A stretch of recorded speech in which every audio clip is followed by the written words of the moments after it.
അതാ വരുന്നൊരാന, ഇതാ വരുന്നൊരീച്ച. ആനയും ഈച്ചയും ഒന്നിച്ചങ്ങനെ അടുത്തടുത്ത് വരുന്നുണ്ട്. ആനയ്ക്കുണ്ടോ പേടി, ഈച്ചയ്ക്കുണ്ടോ പേടി? ആനയ്ക്കില്ല പേടി, ഈച്ചയ്ക്കില്ല പേടി. ആന നടന്നും പോയി, ഈച്ച പറന്നും പോയി. ഇത് കുഞ്ഞുണ്ണി മാഷിന്റെ വരികളെങ്കിൽ ഇവിടെ ഈച്ചയും ആനയുമല്ല അടുത്തടുത്ത് വരുന്നത്, തേനീച്ചയും വീവർ ഉറുമ്പുമാണ്. ഇവർ അടുത്തടുത്ത് വന്ന് പരസ്പരം നോക്കി അങ്ങ് പറന്നു നടന്നു പോയതല്ല. നല്ലൊരു സ്റ്റണ്ടിൽ ഏർപ്പെട്ട ശേഷം വിജയപരാജയമൊന്നുമില്ലാതെ തളർന്ന ശേഷമാണ് പോയതെന്ന് മാത്രം. കോളനികളിൽ വസിക്കുന്ന സാമൂഹിക പ്രാണികളാണ് വീവർ ഉറുമ്പുകൾ. ഇലകൾ നെയ്തെടുത്ത് കൂടുണ്ടാക്കാനുള്ള കഴിവാണ് ഇവയ്ക്ക് പേരുകേട്ടത്. നെയ്ത്തുകാരൻ ഉറുമ്പുകൾ സർവ്വവ്യാപികളാണ്. മറ്റു പ്രാണികൾ ഉൾപ്പെടെ പലതരം ഭക്ഷണം കഴിക്കും.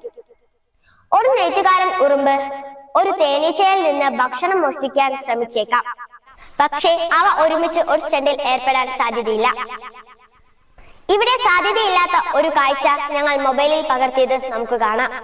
ഇത് ഭക്ഷണത്തിനായുള്ള അല്ലെങ്കിൽ കൂടുകളുടെ സംരക്ഷണം പോലെയുള്ള ഘടകങ്ങളാൽ പ്രേരിതമായ ഒരു സംഘട്ടനമായിരിക്കാം.